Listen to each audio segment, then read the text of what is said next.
not just being there when crisis happens and not just a high when they drop their youth off, but just really having those moments where you're checking in with your families. We have quarterly family engagement dinners. We do that purposely, consistently. That's key as well, just so we can always just have that door of opportunity to have a conversation with to check in with them. Then also, I just really love that we have check-ins all throughout the week. So families, we know each other. It's more of a partnership. So just the key is having open conversations all of the time. Yeah, we really don't. Honestly, the families, the only time they really engage is when they come to watch their kids compete, or they periodically stop by the club to watch the kids train. Initially when they first come in, we sit down, we talk. I say, listen, you guys are more than welcome to come in anytime or call me and let me know if your kid is acting up in school, because first and foremost, Victory Boxing is a privilege for them to be here, and everything outside of here, especially at school and being, at home, obviously you have to respect your parents, and so we'll have to sit them down, we'll have to discuss with them, and so the door is always open for the parents to come in and let us know how they're doing at home, first and foremost. So.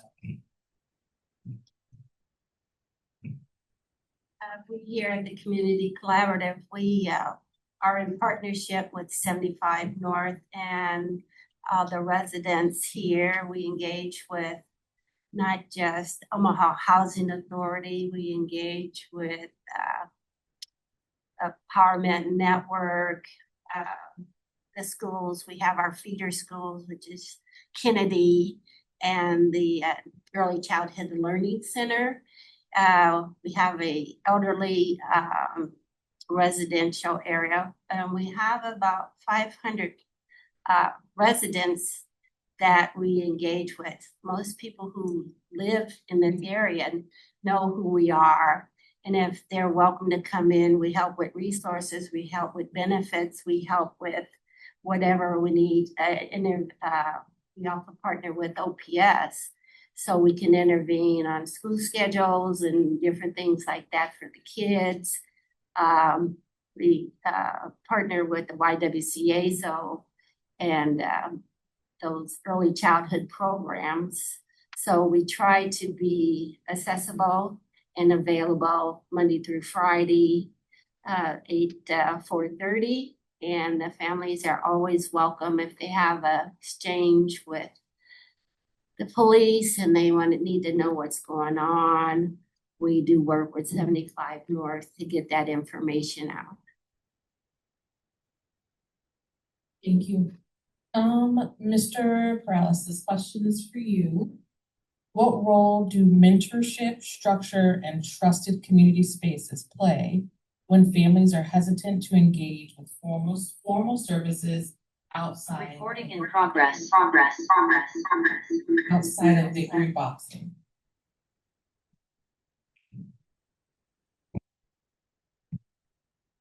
Did you just ask me this question here? Yes. Sorry.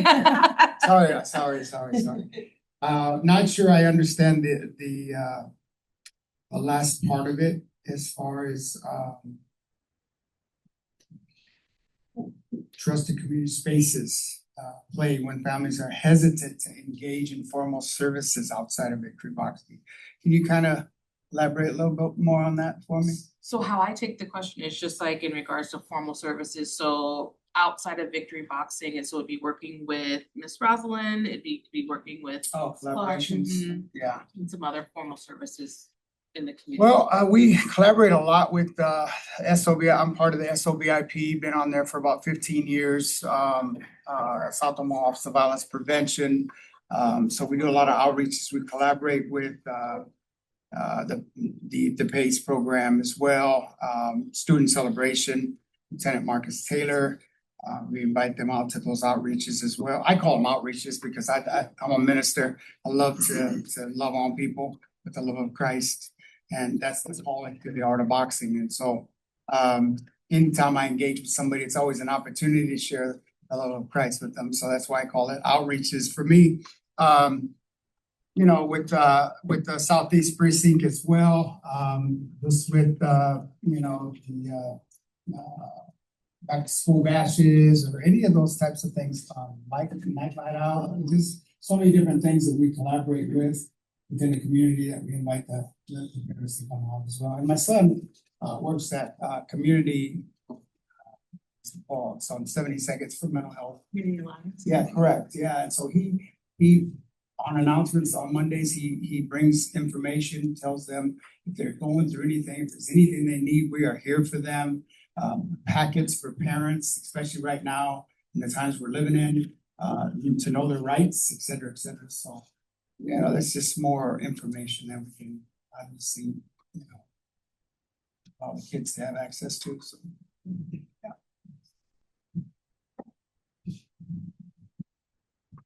Ms. Cook, this is for you. What are the biggest barriers families face from your perspective?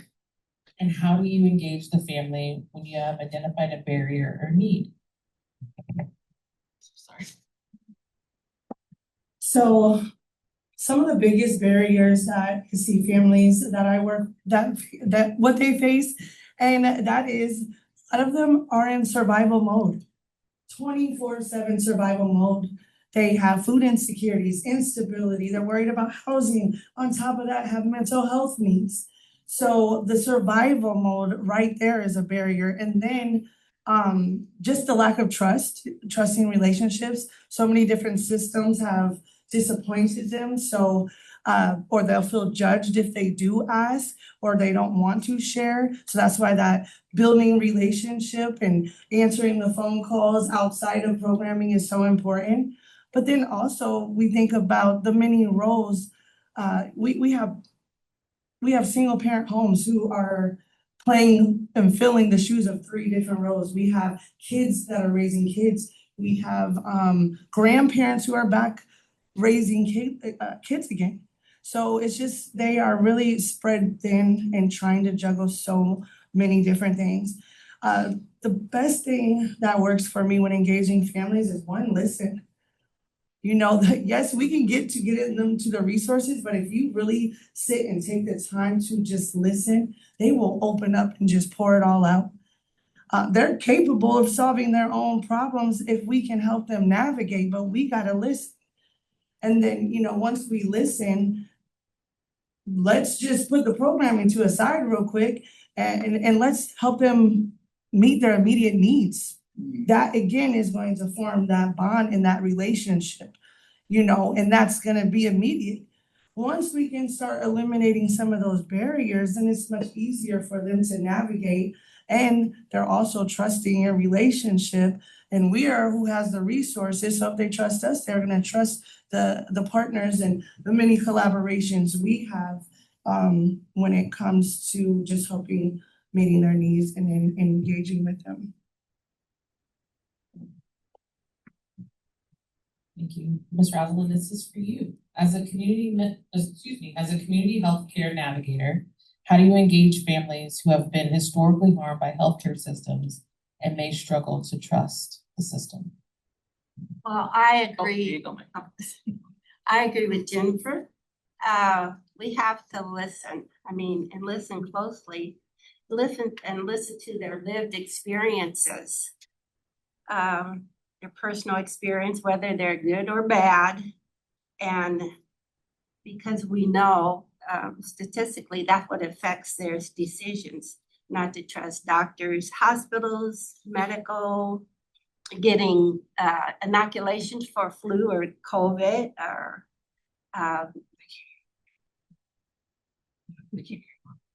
can't hear me? Yeah. Can you hear me? Yeah. Can you hear me now? Okay, so what we do is we do hold public listening sessions. We go around to the different agencies. It might be AARP at the library or the nursing homes, or we go to the elderly centers that have programming, and we listen to what they're saying. And sometimes they tell you very specific, exact, very detailed experiences that they have at the emergency department and how they were treated by specific people. And what we do that, we send that information back to our leadership. Because that's the only way things are gonna change with healthcare system. You gotta know what's going on, and the only way to know is to ask somebody that's been through it. Thank you. Mr. House, this is back to you. How does your work at Victory Boxing support youth well-being and mental health? And how do families fit into that equation?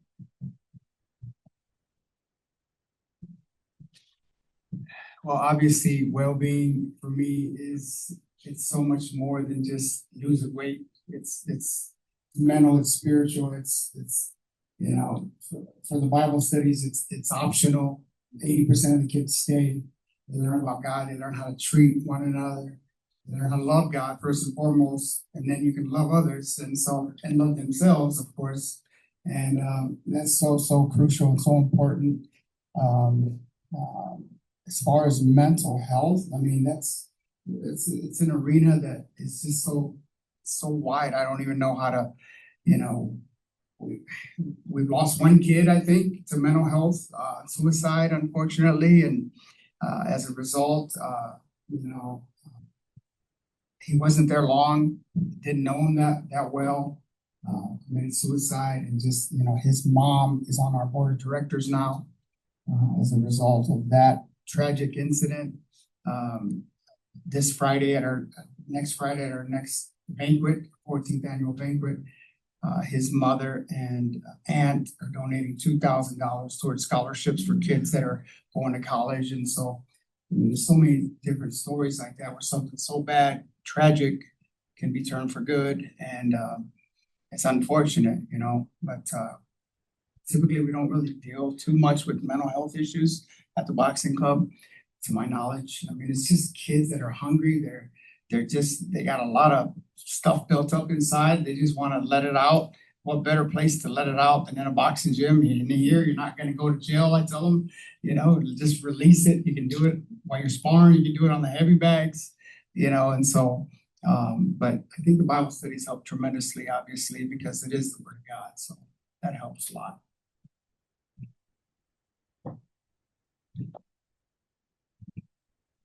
Jennifer, this is for you. Let's see.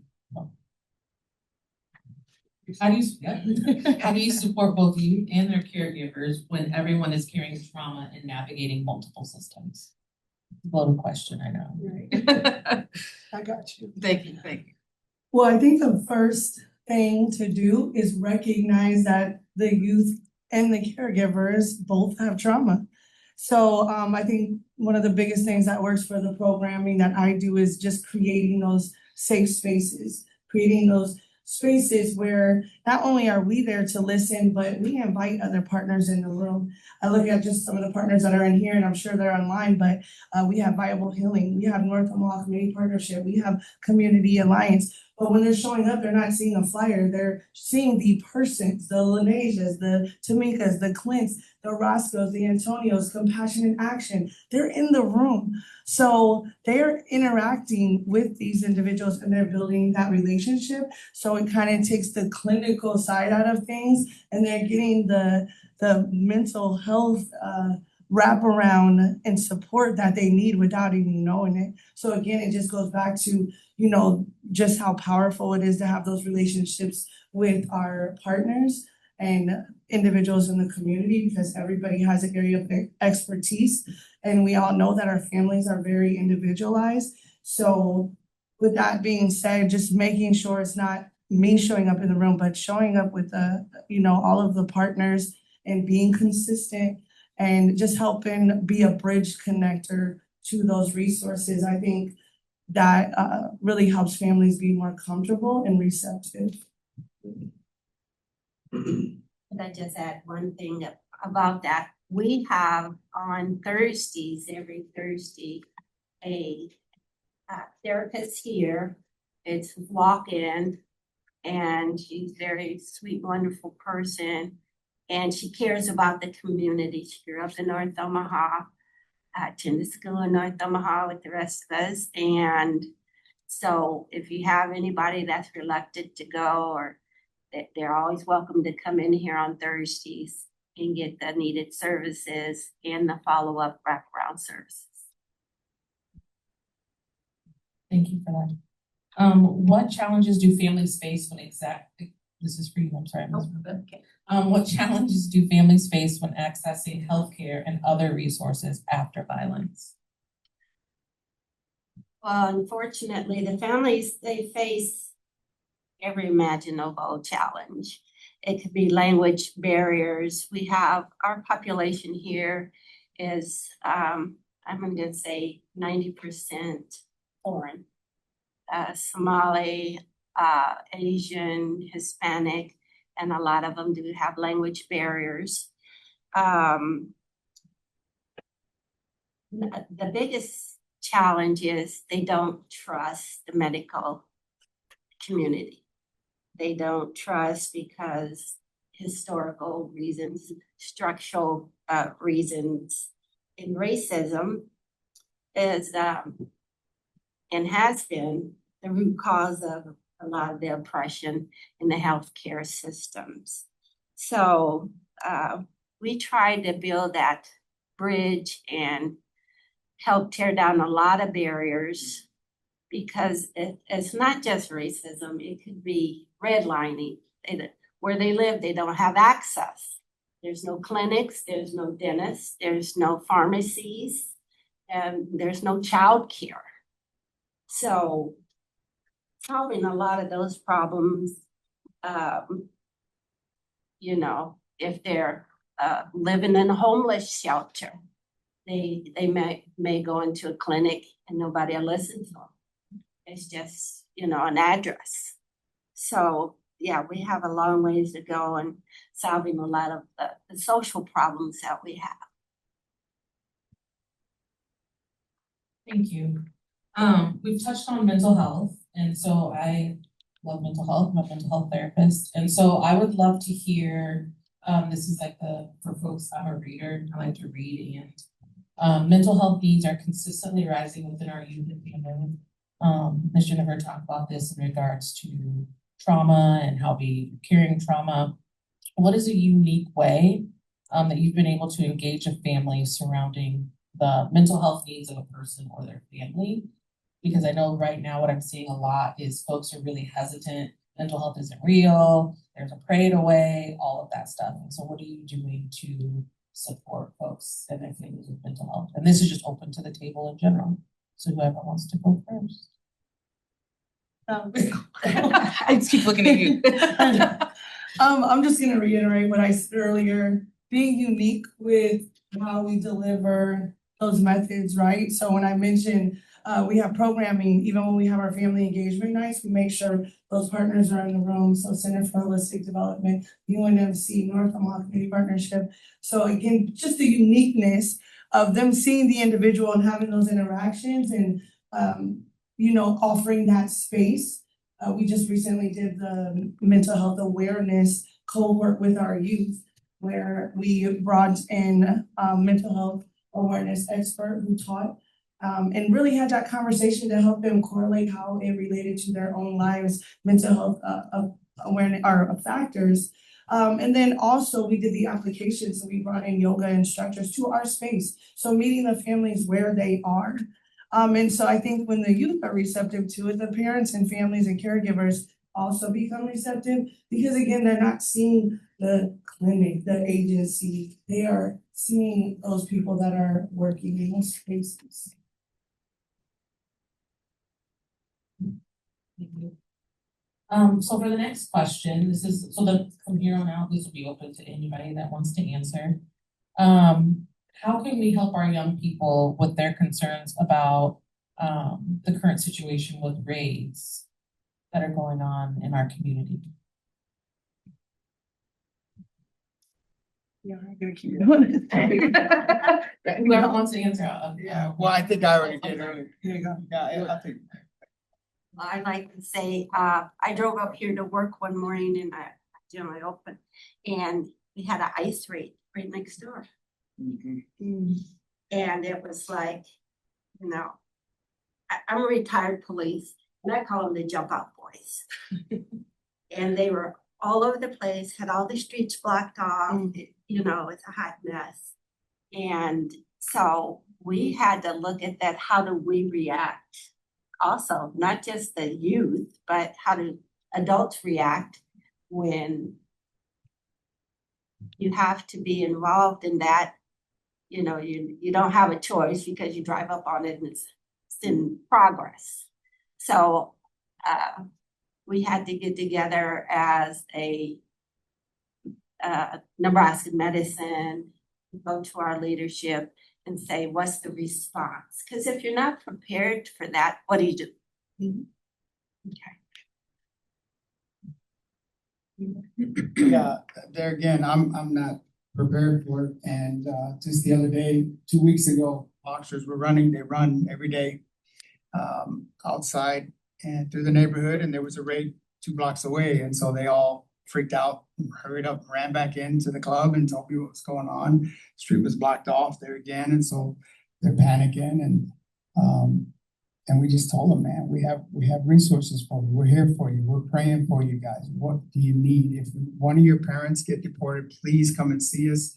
We have resources for you guys, and that's to the best of my ability all we can offer them, other than pray for them, really. Now, just add on, we meet weekly with our youth in programming, and one thing that we do is just teach education awareness, how to be proactive. So if we do, and I haven't yet encountered a youth that has been directly impacted, but I think it's just, again, important that we validate their fears, their anxiety, allow them that space to share that, but also just be proactive by continuing to educate and, you know, make them aware of what's going on. One thing that we did as a few of our youth, we went down to the legislator sessions earlier this month, because I wanted them to see where you need to be able to have advocate and put policies in place to, you know, keep your community safe and your families. So that was a response that we had, like, let's take them where they are making these decisions, so that could maybe motivate or encourage them, if anything, to get in position to how they can utilize their voice right now by giving testimony, or when they encourage them to vote when it's their time. Are y'all okay with the last 2 questions? I go off the script? Okay. So my next question is, what keeps y'all on this work? Because it's hard. And some days are hard, some days are empowering, some days it's like, yeah, I did that, right? So I'm curious to hear what keeps you going. Well, the biggest reason that I stay in this work, and I've been in public service for almost 45 years, if you ask John Ewing. And so I think that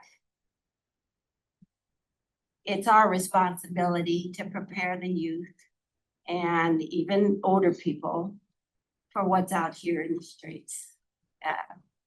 It's not getting any easier. And we need to be truthful and dedicated and in their face sometimes, and let them know, you know, this is the deal.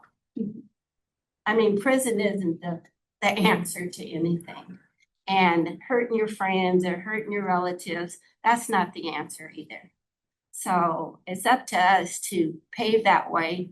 And I believe information is what the kids are looking for. They need to know, even if they don't want to know, they need to know. I'll just say right off the bat, God. God is why I do what I do. He puts it on my heart. It is a fulfillment. I don't know how my cup continues to overflow. There are those times though, you know, where you get like a secondary PTSD, post-traumatic stress, just because your families go through so much, you know. So for me, knowing that I have access to resources, knowing that I have lived experience, that's what motivates me even more. God keeps my cup full, and I know that I'm also optimistic. So I know I can bring light into dark places. I can find a positive in any negative situation. I'm like that person who they say, do you see the cup half empty or a cup full? That cup could be empty, and I'm gonna be like, hey, we can still fill it up. So with that kind of attitude that I have, I just know that I can help, bring some light to those dark places which all of us have been in. So it's my service. Amen. Tell you, I've been out of prison for 29 years. I've been clean from drugs and alcohol for 29 years. I've been married to my best friend for 29 years. Yeah. Called me to this, and this is why I do what I do. And Victory is a safe haven. It's a refuge. It's a place where I know sharing the love of Christ through the art of boxing is going to change someone's life, and it has to so many kids. And I could just go on and on about stories. One kid in particular just sent me, haven't seen him in over 10 years, and he's one of our Marines. He's in San Diego, and he's thinking about me and my wife because we took him, under our wing, if you will. And he's going to school for his master's, and he's stressed out a little bit right now, he said, because of schoolwork and home life and what have you, but he has not forgotten what we've invested in him. And to me, I would say to you, like I always say about my pastor who poured into me and invested in me for 18 years, he moved back to Hawaii now. It's worth the investment when you find someone to invest that life into. So he's the word of God. He's truth. He's the way, the truth, the life. And so when I do that, I know that God's called me to it, and there's nothing greater. I always tell the boxers, there's nothing greater than being in the will of God for your life, but there's nothing worse than being on the outside of God's will for your life, because then you're suffering a lot of bad consequences. And we've lost boxers to drug overdoses. We've lost them to suicide, but yet we've had kids that have went on and gotten college degrees, have served our countries, are coming back to help coach, and they just believe in the mission. And so it's worth it. It's worth the investment. Yes. Well said. So going off of this too, this is therapist to your world, so I apologize. What do you do for self-care? I know that's a hot word, but what do you do to replenish yourself? Fill that cup that's empty, but you can have some more. What do you do? Well, just take time off, be with your friends and family, enjoy your time away from, don't, we had this conversation the other day with, people would just work. They wouldn't take their vacations, they wouldn't, go to the park, they wouldn't walk the dog. But you have to find those outlets, and you have to, involve yourself in helping other people. That relationship with God is everything. So always, investing time in there. But I'm right with Roslyn. My family is my everything, my children, my parents. I'm so blessed to have just such amazing people. So those are who I go and laugh with, might shed some tears with, but they really keep me grounded. But I also love the steam room. I love to work out. Sometimes I can't get to the gym, so listen, I put a steam room in my garage. It was the best investment I could do. But that's 10 minutes of just literally, just getting all the toxins out and just having some time to myself. So yeah, I love my podcast and my family, my me time. So, but I'm still working on it. It's just so hard. The work is just, it just pulls you. So yeah. Yeah, we travel all over the country with the kids. 2025, we were in Texas, we were in Arizona, Colorado multiple times, Des Moines. But it's work. We're working, they're competing. And so my wife and I, once a year, the board sends us away just to get refreshed. And so it's usually always after the banquet, which is next Friday. So we'll be in Mexico relaxing and just getting a peace of mind, getting refreshed, coming back, and then it's the next fundraiser as usual. Yeah. You're a nonprofit, you go from one fundraiser to the next. And church helps tremendously. I love having lunches with folks that are, a lot smarter than I am. So they can just invest in me, pour into me, and just men of God, man, that can hold me accountable and, things of that sort, just to make sure I'm on the straight and narrow, I'm on the right track. And my wife and I, we go on date nights as well, every Friday night. If it's not, dinner, it's, at home, we're gonna watch a movie or something, but it's kind of our time, yeah. Folks that know me know that I have a quote that I like to always say is rest is part of the work. And so just like reiterating the importance of being intentional and taking that rest. My last question is on the sheet. What is one like takeaway you would like for the folks in the room and the folks online to have in regards to working and supporting our youth and families?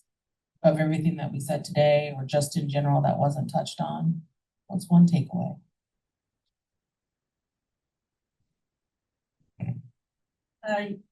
You guys can always use this center as a resource.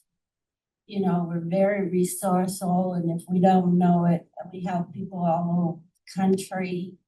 They don't have to be a patient at the medical center, university.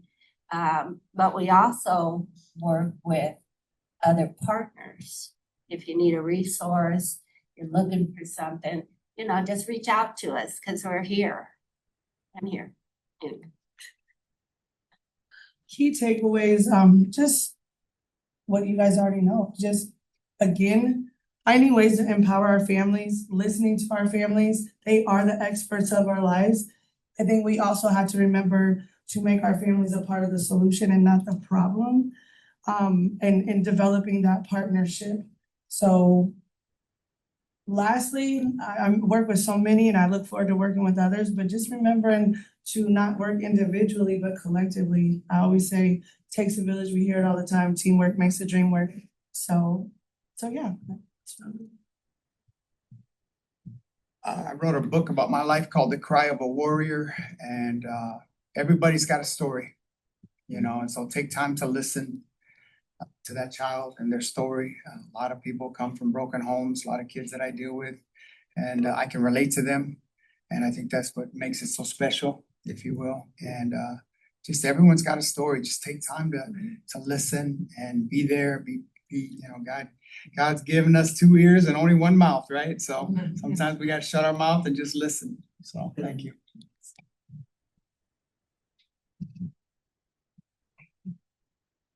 I would love to know if there are, so what we're gonna do now for our last like 20 some minutes together is open it up for audience questions. So I'd love to know if there are questions either from folks in the room or folks online they would like to ask the panelists. Alright, so hopefully it's a question, you know, appropriate question for the space. But it's simply dealing with, you know, as y'all, you know, alluded to, it's a lot of stress, a lot of negativity, you know, a lot of pent up frustration, some support from the mass. And I figure a big issue is we don't have as many outlets. So as we look at that current outlets we do got, you know, one of them is drug abuse. So would y'all have any, and I say it because, you know, it's something that I deal with, you know, recently. And it's also something that I see in a lot of families, you know, as I observe as well. But how would y'all advise you deal with somebody who is going through drug abuse, drug abuse? I know that. Okay, like paraphrasing the question, just thank you. Whoever wants to answer. So go ahead. No, you go ahead. You know, we had a son that was addicted to heroin, and we just continuously prayed and just brought him before the Lord. And finally, we were able to convince him to go to the Open Door Mission and get part of that drug rehabilitation program. And as a result, he worked there for 2 years. He got clean, and then he went to Dallas for Bible college and graduated. And he's a minister like his daddy now. He's back home now. He's coaching. He's helping me coach. I've worked with many youth who have trauma and dealt with substance abuse, both families and the youth as well. And I've been to several AA meetings and NA meetings because I pick them up, I find them, and we go. If it's 8 o'clock on a Friday night. And not only that, but again, just knowing your partners, your collaborations, knowing where to go. Don't just send them, but actually, and that's why it's good to just know who's out here in our community. So I just try to, they call me the resource queen. I try to know a contact at every place. But it's more than just a, hey, I heard of this, but really support them and again, being that bridge connector and being that warm handoff to someone who is an expert, because I'm not, but I can sit with you through a meeting. I can be aware of different triggers that might be happening or significant dates in your life that might trigger, that to come to surface. So again, just knowing your families, but don't be afraid to do the work and go along the ride with them. I think also kind of going on of what Ms. Jennifer said is being willing to listen and being willing to meet them where they are. Because I think oftentimes with sobriety or somebody that is struggling with addiction, we instantly go to treatment. And so I think that's good. And you have to also make sure that that's something that that person wants. Because when we push our own narrative, Yeah. then I think we tend to lose, but we know that we're trying to support. Yep. Any other questions, either online or?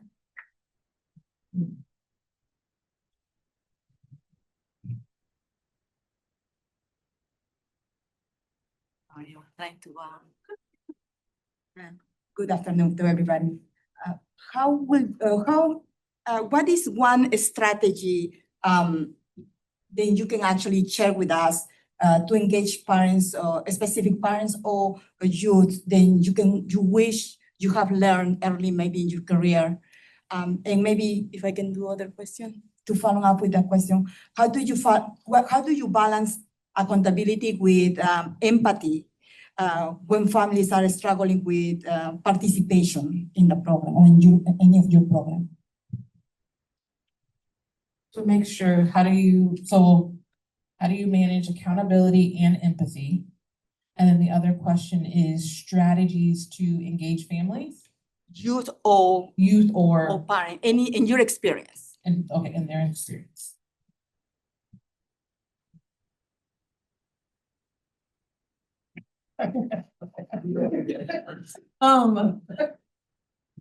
So just with the first question is the strategy. The best thing to do if you have the time is to build a relationship. But sometimes, like I worked with youth that were family court involved. So I helped families navigate the system so that they were unified. You have to have a quick, and that's what we call it, a QEI, a quick engagement intervention. So what can you do right off the bat? If you know that they got a 2-year-old toddler at home, come knocking on the door, hey, I brought some diapers. Just being able to identify a need to immediately address. Maybe they need a ride somewhere, that car ride, a whole lot of things can happen. So that's just been a strategy of engagement with the youth, is just really paying attention to something they might like. With the youth that I would go try to engage with, they're not trying to meet with me. They're on probation, they ain't trying to hear that, but they want some Chick-fil-A.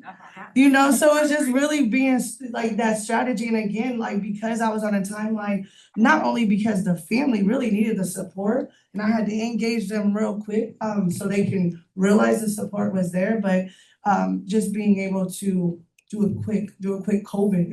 I was showing up with masks and I got some Clorox wipes, so that's something that's been useful for me. And then as far as accountability and empathy, you have to have a relationship so that you can have those confrontations, those friendly ones, like help them be accountable, but also be understanding. So it's just really listening again. But once you have that trust built, they trust you. They know that you're not attacking or judging them.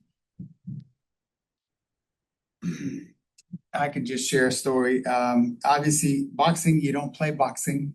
And so it's kind of hard to pull a fast one over on us. It's all going to come out in the wash, as like I like to say. As an example, when you get in the ring, you're going to find out if you've been smoking weed or you're smoking cigarettes or you've been partying all night. Right? Zion knows, this is a killer right here from B&B right here, really great fighter. you don't play boxing, you know, we had a kid that years ago, probably 7 years ago, who we lost to a drug overdose. And I was really hard on him. He had a 9-0 record. He was so good. And I made him fight this fight because he lied to me and told me he wasn't on drugs. And he lost that fight. It was his only loss. 9-1 was his record. And unfortunately, we lost him to a drug overdose. He was on opiates and he went out drinking one night and he didn't wake up. And he had that in his system. And to this day, his father, his mother, and we put on a memorial showdown every year called the Anthony Dysart Memorial. And we've raised over $25,000 for his daughter that he never had a chance to meet so she could go to college. And so that's kind of how the family and the father's on the board of directors at Victory Boxing. So again, it's all God, honestly.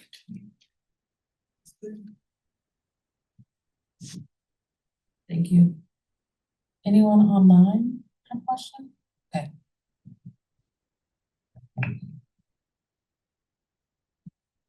You guys have did a fantastic job, by the way. Thank you so much. And I actually know your son. I work with him at community. Oh, Dylan? It's amazing. Thank you. Young man. I'm very passionate, so I can see where he gets it from. So I was going to ask you, Mr. Prowlis, what are the age groups at Victory Boxing? Yeah, And so say, for 12, instance, if that kid doesn't feel like, you know, hey, I'm interested in boxing. I don't know if I would be good at it, but I just want to do it as a way to kind of help regulate my mental health. And I'd also ask Ms. Roslin, do you guys offer any other services besides housing or anything to that extent to what you do? I work in community alliance, so I try to collaborate a lot. I know Ms. Jing because I actually, you know, volunteered to come to her program, but I was just kind of curious on a little more information. yeah, so boxers are 12 to 18, and 80% of the kids that come to Victory Boxing will never compete. They don't want to compete. They just love the workout, the aspect of losing weight and yeah, helping them mental health, if you will. I mean, it's really helping them mentally and so and physically, obviously, and then spiritually, because they stay for the Bible studies and they learn more than just boxing. So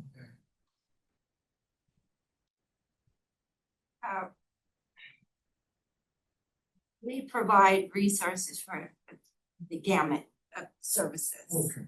If you want workforce,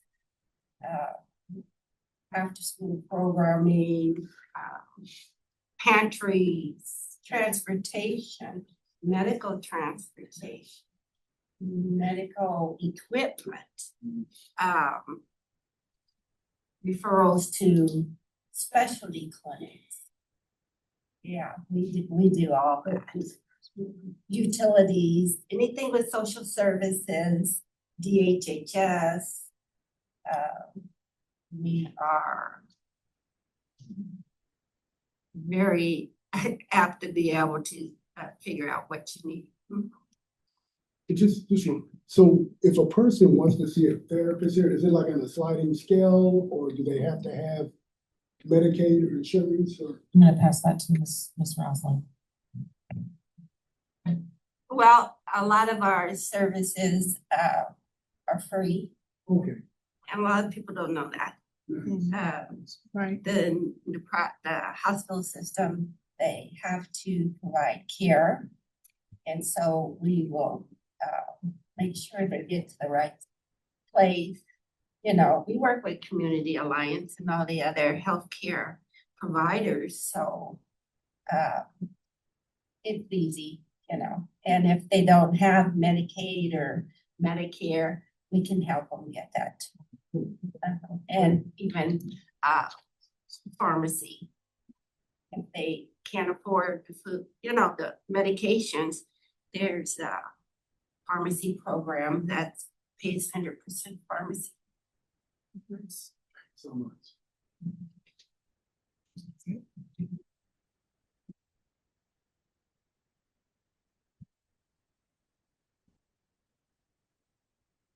So, like you said, I wasn't the killer in the ring soon. And I actually, for the past few years, I did win the belt in the AD Memorial 2024 and 2025.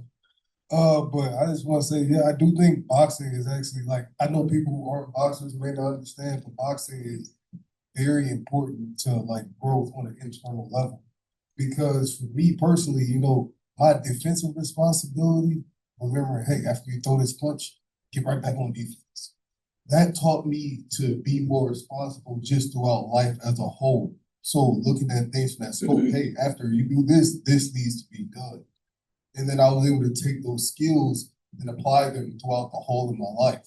Yeah. So sort of this systems literacy, understanding how systems essentially have the same logical motifs or in short patterns of operational organization across scales. I would like to see more of this being taught to you.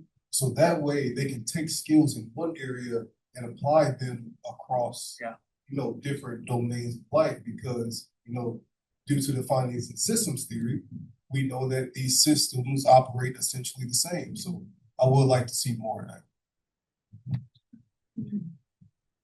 Thank you for that. Yeah, patience, discipline, self-control. You need that stuff in everyday life, You gotta have you can't just flip out when something goes wrong, right? Can't do it in the ring either, so you can apply that into your everyday life. Can you drop those nuggets for folks on? Sure.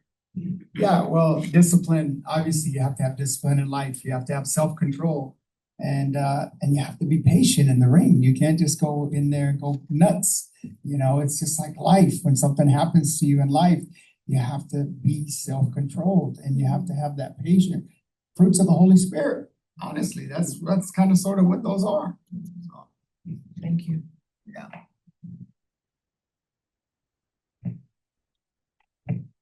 There's a question in the chat going right off of that comment. And so it sounded like most of your programming at the gym is for 12 and older, 13 and older.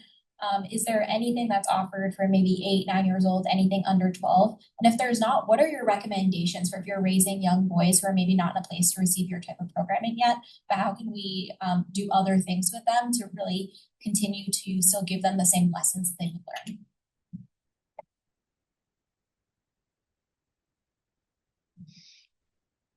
YMCA is a great program. They start them really young. My kids started playing soccer at the YMCA when they were like 5 years old, wrestling. I mean, there's just so many different things you can get involved in. So we do have adult program also from 1 to 3, Monday through Thursday also. But unfortunately, we just don't. When they're that young, they're just mentally, they're not focused. So I've had kids that were 10, they're just running around chasing each other, and we just eliminated that 10 years ago. So. I'd love to hear from anyone else, anything that is below 12 of resources that that are in the community, if there's any. PACE is good too. Say that again, sorry? PACE program. The PACE program? I believe so, yeah.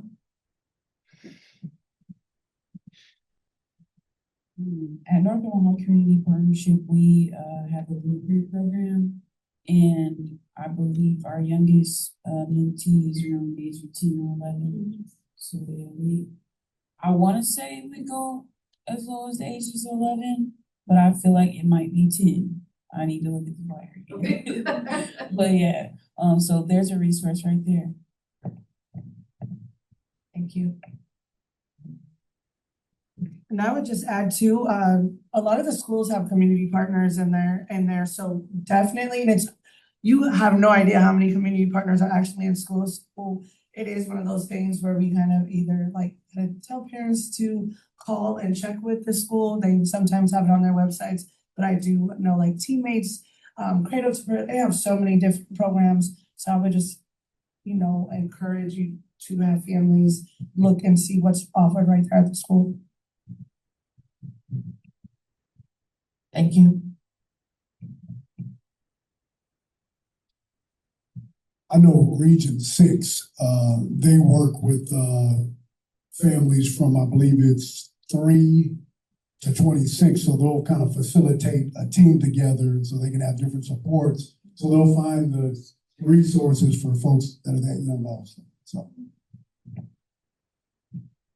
So I will say, it's currently in the process, but me and my guys, we do jiu-jitsu Monday, Wednesday, and Friday. We're currently in the process of adding Thursday in there as we go through the ranking process. But all that to say, we're actually getting to the process to where we're starting to eventually incorporate youth at the age of 10 and up. So as time progresses, people will be informed of that, but that is something in the process.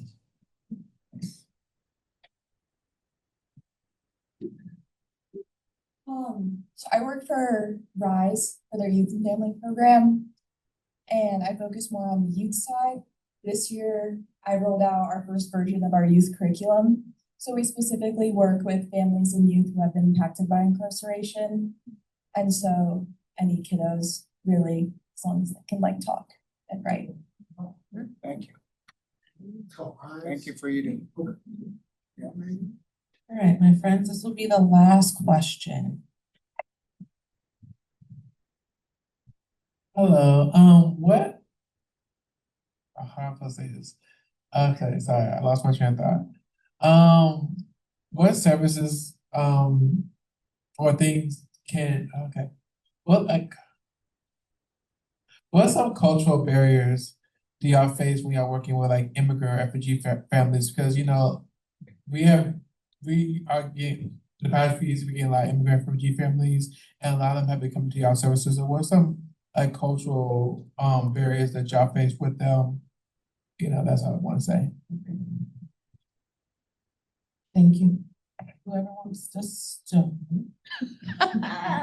You already know. The cultural barrier, the interpretation, it is so hard to engage the whole family when you don't have an interpreter. That's with even formal or informal services, and I've kind of provided both. So I would definitely say it's very hard to effectively communicate and try to assist with navigation or whatnot when you don't have the means of communicating, and you have to rely on the youth to interpret back and forth. I've literally heard a parent say a whole paragraph and the youth said 2 words, and I'm like, we're missing a whole lot here. So that is extremely challenging. That's just some experiences I've had, and sometimes I have an interpreter. I use the phone, but that is really the only alternative that I've had. So yeah, that's been my challenge. Well, we use their interpretive services quite a bit, and we have 129 different languages that we deal with through the hospital system. And we don't rely on talking to these because they do change things around us. But